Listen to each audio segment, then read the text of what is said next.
Epístola do livro de João, capítulo 5. Todos aqueles que creem que Jesus é o Messias são filhos de Deus. E quem ama um pai, ama também os filhos desse pai. Nós sabemos que amamos os filhos de Deus quando amamos a Deus e obedecemos aos seus mandamentos. Pois amar a Deus é obedecer aos seus mandamentos, e os seus mandamentos não são difíceis de obedecer. Porque todo filho de Deus pode vencer o mundo. Assim, com a nossa fé, conseguimos a vitória sobre o mundo. Quem pode vencer o mundo? Somente aquele que crer que Jesus é o Filho de Deus. Jesus Cristo é aquele que veio com a água do seu batismo e com o sangue da sua morte. Ele veio com a água e com o sangue, e não somente com a água. E o próprio Espírito Santo é testemunha de que isso é verdade, porque o Espírito é a verdade. Há 3 testemunhas. Nós aceitamos o testemunho dos seres humanos, mas o testemunho de Deus tem mais valor. E esse é o testemunho que Deus deu a respeito do seu Filho. Aquele que crê no Filho de Deus tem esse testemunho no seu próprio coração. Mas quem não crê em Deus faz de Deus um mentiroso, porque não crê no testemunho que Deus deu a respeito do seu Filho. E este é o testemunho. Deus nos deu a vida eterna, e essa vida é nossa por meio do seu Filho, o Messias. Quem tem o Filho tem a vida. Quem não tem o Filho de Deus não tem a vida. Eu escrevo essas coisas a vocês que creem no Filho de Deus, para que vocês saibam que têm a vida eterna. Quando estamos na presença de Deus, temos coragem por causa do seguinte: se pedimos alguma coisa de acordo com a sua vontade, temos a certeza de que Ele nos ouve. Assim sabemos que Ele nos ouve quando lhe pedimos alguma coisa. E, como sabemos que isso é verdade, sabemos também que Ele nos dá o que lhe pedimos. Se alguém vê o seu irmão cometer algum pecado que não traz a morte, deve orar a Deus, e Ele dará a vida a essa pessoa. Isso, no caso de pecados que não trazem a morte. Mas há pecado que traz a morte, e eu não digo que vocês orem a respeito desse pecado. Toda maldade é pecado, porém há pecados que não trazem a morte. Sabemos que os filhos de Deus não continuam pecando, porque o Filho de Deus os guarda, e o maligno não pode tocar neles. Sabemos que somos de Deus, e o que o mundo todo está debaixo do poder do maligno. Sabemos também que o Filho de Deus já veio e nos deu entendimento, para conhecermos o Deus verdadeiro. A nossa vida está unida com o Deus verdadeiro, unida com o seu Filho Jesus Cristo. Este é o Deus verdadeiro, e esta é a vida eterna. Meus filhinhos, cuidado com os falsos deuses. Sabe, uma coisa que o diabo ele engana muitas pessoas na mente é quando a pessoa comete um pecado. A pessoa comete um pecado e aí o diabo fala: não tem mais jeito para você. Você já era. Você agora vai para o inferno porque você pecou e Deus não te perdoa. Deus não perdoa mais você. Esquece, acabou. Agora você está condenado ao inferno. Meus amigos, o único que está condenado ao inferno é Satanás, o diabo. Ele é o único. Porque ele pecou desde a criação. Ele teve chance, mas ele não se arrependeu. Então, ele foi lançado no abismo. Nós, seres humanos, nós somos falhos. O diabo era perfeito. Aliás, Lúcifer, né, que se tornou mais tarde o diabo, Satanás, o acusador, ele era perfeito. Ele era o sinete da perfeição. Nós nascemos em pecado. Em pecado nos concebeu a nossa mãe. Isso quer dizer que, se para um ser perfeito que pecou e decidiu escolher a mentira, o engano e a injustiça, e para ele não tem mais perdão, imagine para nós que somos pecadores, nascemos em pecado. Você acha o quê? Que não há perdão para nós? Claro que há.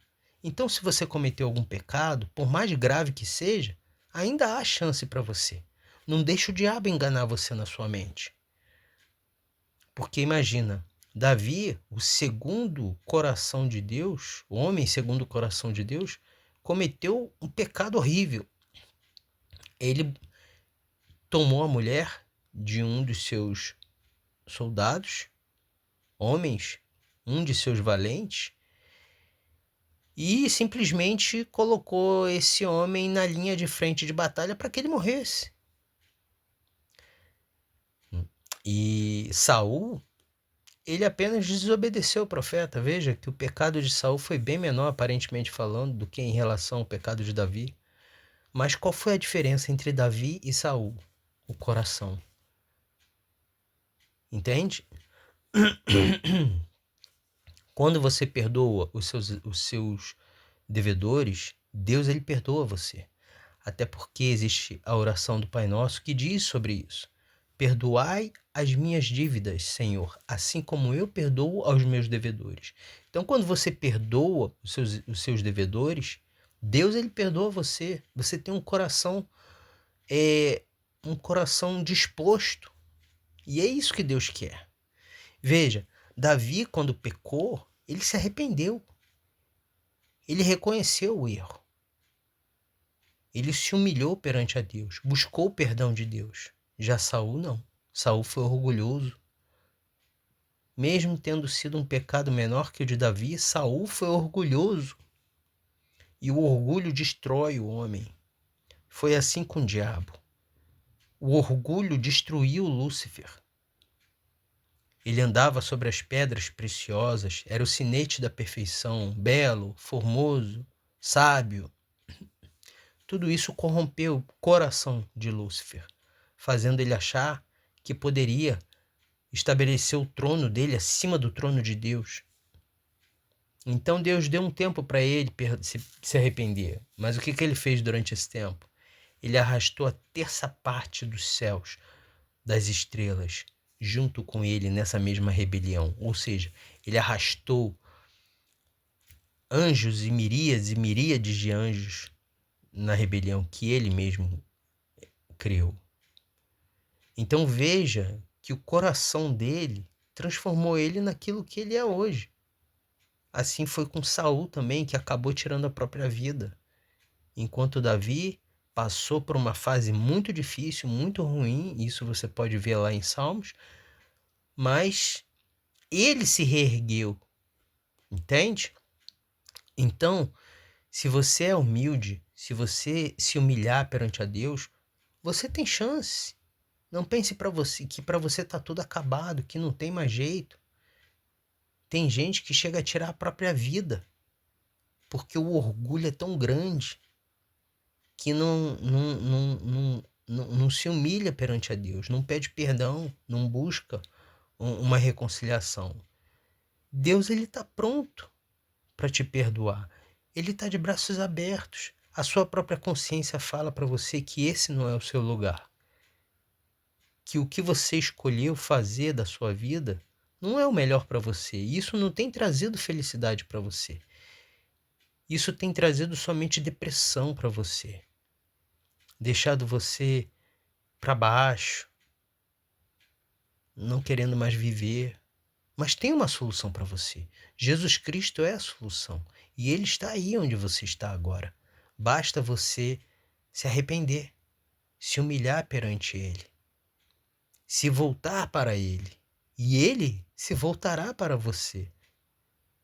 Ele lançará no mar do esquecimento os seus pecados e não se lembrará mais de nenhum deles.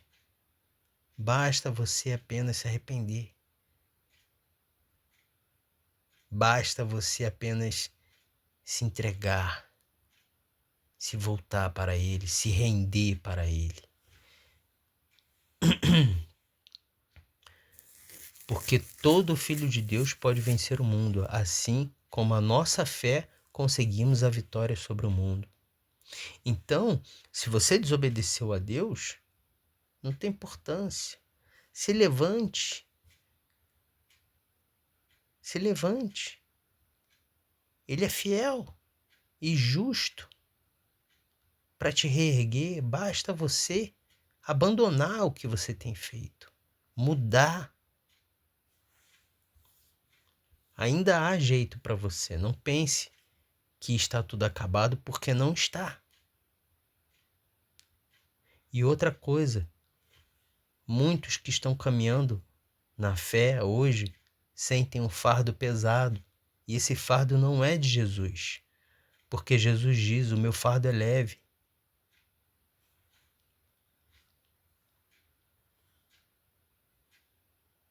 Mas o diabo, ele engana aqui na mente.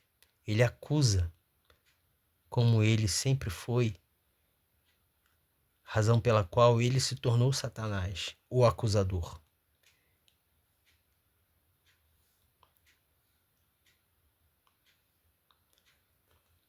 O que são pecados que trazem a morte? Pecados que trazem a morte são pecados cometidos contra o Espírito Santo. Como que você peca contra o Espírito Santo? Tem gente que tá assim, meu Deus, será que eu pequei contra o Espírito Santo? Ai, meu Deus, tá na dúvida, né? Então, eu tenho uma boa notícia para você. Se você tá com essa dúvida, então você não pecou contra o Espírito Santo, porque o Espírito Santo nos convence de todo pecado. Então, se você ainda pensa, né, de certa forma, poxa, o que eu estou fazendo está errado, poxa, eu não deveria estar fazendo isso. É porque o Espírito Santo está te convencendo, está falando na sua mente, está tentando fazer você se reerguer novamente. Então você não pecou contra o Espírito Santo. Só peca contra o Espírito Santo quem já nem sente mais, quem já está com a mente cauterizada. Tem gente que está assim, infelizmente. Infelizmente. Mas se você ainda sente o peso do seu erro, das suas ações, daquilo que você tem vivido atualmente, então se volte para Deus. Porque para você ainda tem chance. Basta você tomar uma única decisão. E não é difícil. Enquanto há vida, há esperança.